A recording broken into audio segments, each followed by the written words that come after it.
In my earlier video, I had discussed about fixed point theorem and its application. Today, I will discuss fixed point theorem for multivariable calculus. For multivariables called calculus, consider a subset of Rn where S consists set of all vectors. Because here I have considered multivariable calculus, that so here every point be vectors. Consider a mapping F from S to S where S map vector to vector. Okay, consider the set S, and since the mapping x to itself, so x, one vector x going to other vector fx and other vector y going to other vector f of y. Okay, here one vector, here other vector. Now consider fx under f, then this would be another vector. Since this is under f, so this would be fx. Okay, and this is also be a function, and if I keep on doing this each time, then I will get again a function value, and if we keep this term continue, then at some point you will get the same value. Are you getting? And this is actually the fixed point in the multivariable calculus. Same as real number. Here only difference, here the points be a vector. As for example, consider S be one dimension. Okay,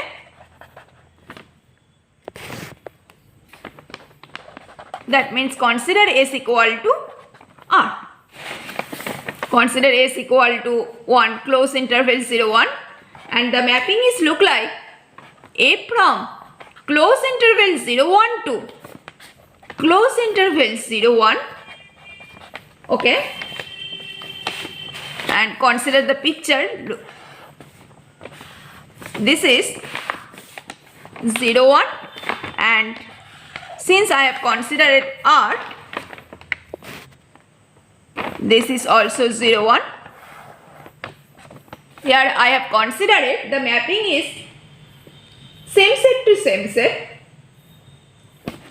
If we consider this graph, this is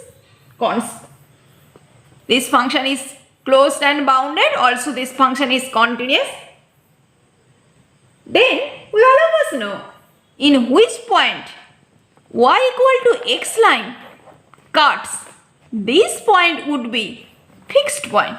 Okay, this is the value of fixed point. Just recall Browser's fixed point theorem. In multivariable calculus, consider a subset of Rn where the set S is compact and S is convex. Then consider a mapping f from S to itself, which is continuous function. Then there exists a point, that means here the vector x in S, such that f of x equal to x, and this point is a fixed point, we all of us know. Here just extra condition to R, here we have to, the set is convex. In R, I have seen in Browser fixed point theorem, S is compact and the function is continuous is necessary. Here extra condition S is convex. Okay. As for example, if we consider a function from dn to dn, where dn is the unit disc, that means here the points of vector x1, x2 up to xn, such that summation of xi square less than equal to 1. Then by Browser fixed point theorem, we can tell there exists x in dn such that f of x equal to x. Okay. And if you consider t1, that means this is the disc in R, and this would be -1 close interval -1 1. We all of us know any continuous function from d1 to d1 always there exists a fixed point, which I have seen few minutes ago. Okay. And if we consider d2, then this would be this circle with radius 1, that means x square plus y square less than equal to 1. If we map d2 to d2, then by Browser fixed point theorem, we can tell easily there exists a point x such that f of x equal to x. Okay. And this is the idea of the Browser fixed point theorem. When the dimension is 1, then only closed and bounded is necessary. But when the dimension is higher, then convex is much necessary. Okay. Let's see one example.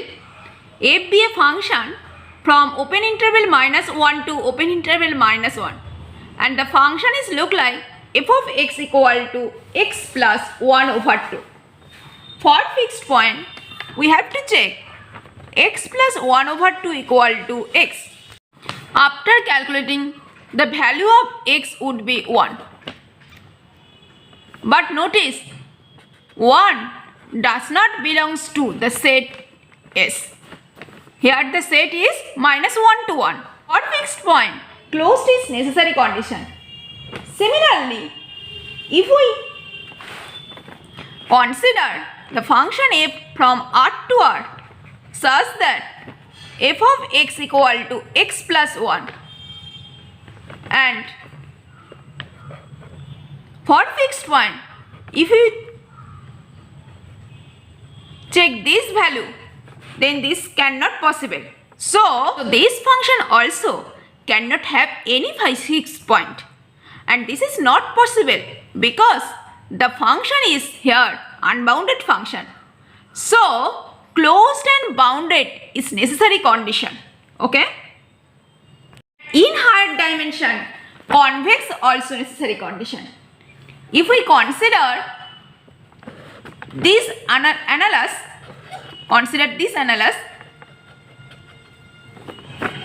and if we consider f of x equal to negative x, then there exists only fixed point when x equal to 0.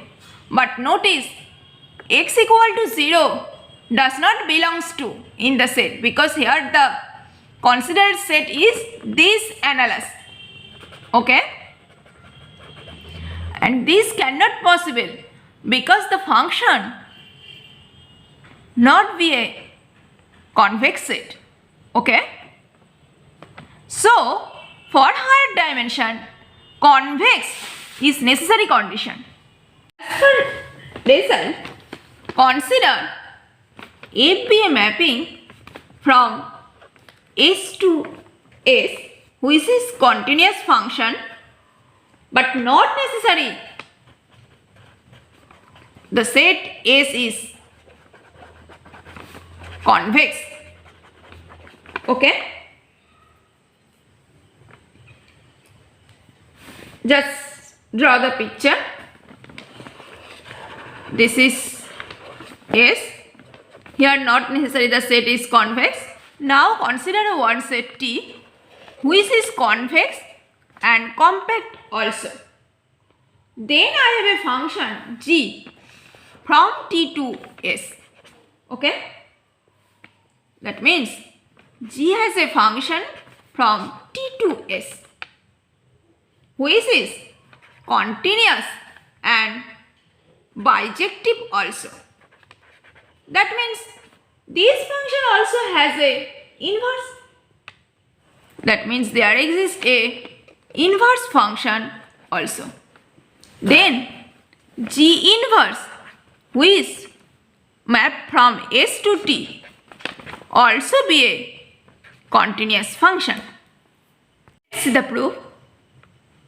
Consider a vector y and look the mapping under G, then this is called the vector gy. Okay, and if I follow f, then this would be f of gy.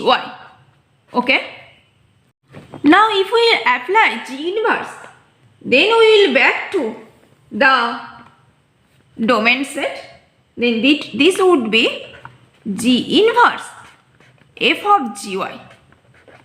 Okay, are you getting this mapping? Okay, and consider this function from y to G inverse f of g1. This is considered as ace. Therefore, ace of y equal to G inverse f of gy. This is, we can write as G inverse f composition g of y. Okay, and this is actually composition of two function there, and A is a mapping from T to T, because notice the mapping y to G inverse f of gy. Notice T is compact and convex also. Then by browser fixed point theorem, we can tell easily the function ace has a fixed point.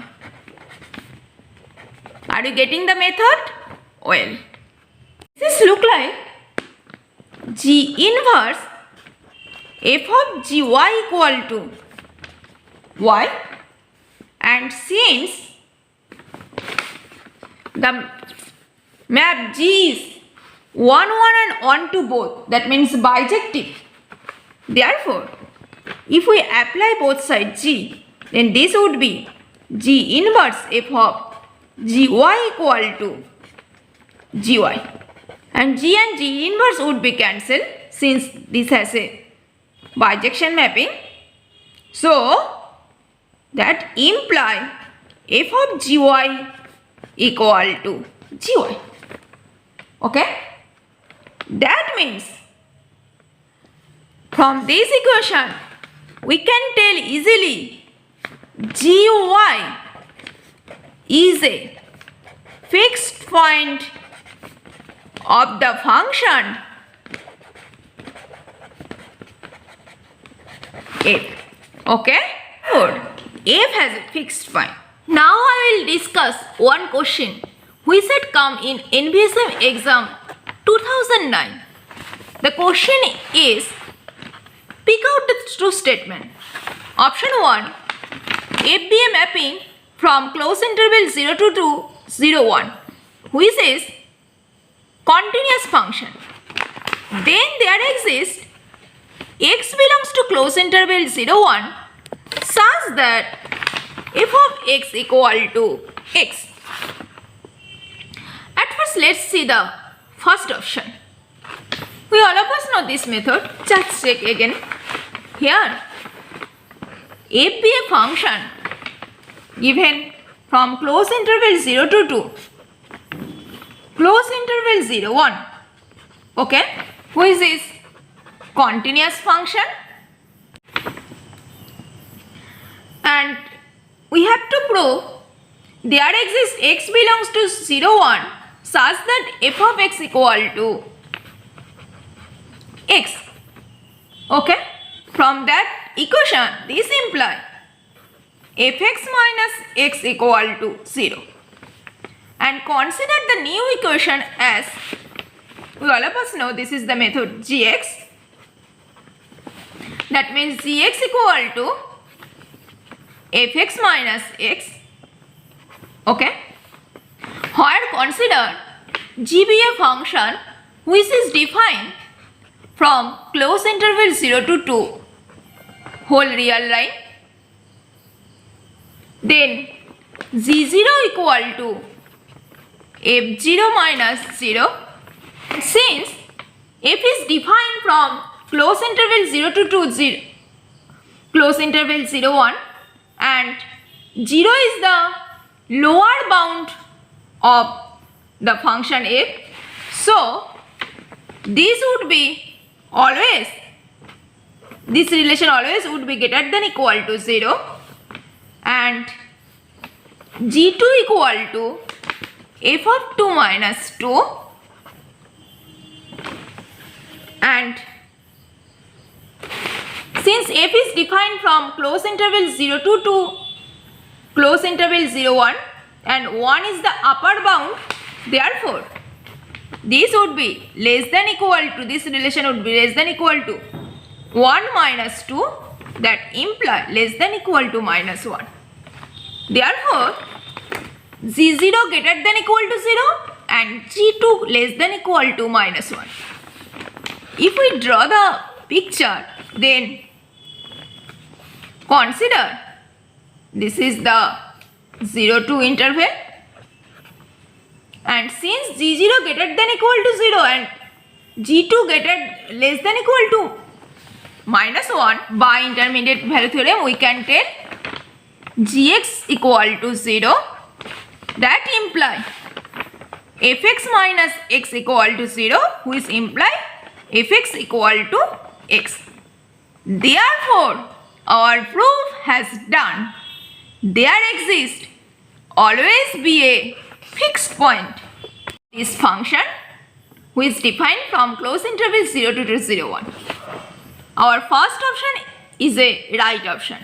If f is defined from close interval 0 to 0, 1, which is continuous function, then there exists a x in close interval 0, 1 such that f has a fixed point. Okay, and option 2 indicate f be a function from close interval 0, 1 to close interval 0, 1, which is a continuous function and which is continuously differentiable in the open interval 0, 1, and such that modulus of f prime x always less than equal to half for all x belongs to 0, 1. Then we can tell by second option, this imply there exists a unique x belongs to 0, 1 such that fx equal to x. And we all of us know this is the use of contraction mapping theorem, because here alpha less than equal to 1, and we all of us know if a mapping is contraction mapping, then there exists always unique fixed point. Just recall again. But at first, if you don't see my earlier video of fixed point theorem and application, I will recommend you at first see my earlier video. Then it will be so easy. Just let's see again more times. Here f is defined from close interval 0, 1 to close interval 0, 1, which is continuous and differentiable in open interval 0, 1. Therefore, by mean value theorem, we can tell easily for all xy belongs to capital, here the x is close interval 0, 1, then there exists xi in open interval 0, 1 such that absolute value of f of x minus f of y less than equal to f prime xi times absolute value of x minus 1. By mean value theorem, we all of us know this part. And in the question has given f prime x always less than equal to half for all x belongs to open interval 0, 1. That means this implies absolute value of f of x minus f of y less than equal to half times absolute value of x minus 1. This is the definition of contraction mapping. Here the map is construction because here alpha equal to half, which is less than 1. And since the function is contraction map, so I have seen in my earlier video, any contraction map, there exists always unique fixed point. Okay? Well, therefore, option 2 is the right option. There exists always unique fixed point since f prime x less than equal to half. And option 3 indicate let S equal to set of all xy belongs to R2 such that x square plus y square equal to 1, and let the mapping f be from S to itself means S. Here S is the boundary of the circle which be a continuous function given. Then we have to prove there exists always P belongs to S such that f of P equal to P. Okay? Are you getting? I have discussed about this option in few minutes ago. Just think. Here, circle with boundary. And since here the points contains on the boundary, so the set is not convex set. So, by Browser fixed point theorem, we can tell there cannot exist any fixed point. Okay? Just consider this circle, and here the function f from S to unit circle to unit circle, and if we consider fx equal to minus negative of x, then there exists only fixed point when x equal to 0. But 0 does not be the member of the set S. Okay? Therefore, option 3 is a wrong option. Today I will stop here and I will recommend you please see today's video with deep attention, because this topic is very important for any competitive exam, not only in BSM exam. Okay, see you soon. Stay safe and stay positive always. Thank you for watching my video.